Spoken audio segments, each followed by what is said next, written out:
crisis in the classroom? Well, Massachusetts voters decide that high school students no longer need to pass the MCAS to get their diplomas. However, they will still be taking the test. Yeah. NBC 10 education reporter Abby Buttacavoli has reaction and tells us what's next. The Secretary of the Commonwealth says the earliest the law would take effect is December 5th. The legislature needs to certify it. Any student who passes the MCAS before that date will get their diploma. For students who haven't passed or have not taken it, the Massachusetts Department of Elementary and Secondary Education says it's working to create guidance for districts to certify students for graduation. It will be a positive change for our educators and for our students. Massachusetts Teachers Association President Max Page thinks Massachusetts voters made a good choice, voting to remove the requirement for students to pass the MCAS exam in order to graduate high school. Do you think education is going to suffer because of the loss of the MCAS as a graduation requirement?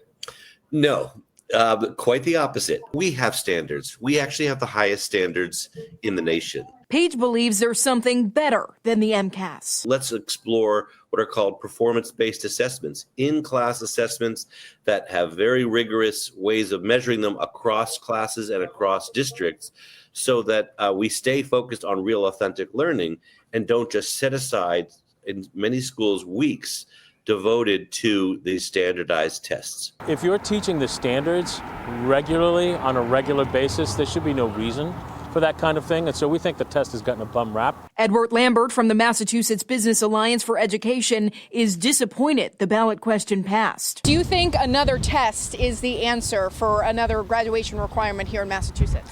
Well, we shouldn't rule out some form of assessment. It doesn't have to be a test. Lambert is calling on the governor and the legislature to come together quickly to decide what the next standard should be. Are you worried about the future of education here in Massachusetts? Well, look, since this requirement and others have been in place, Massachusetts has catapulted to first in the nation status.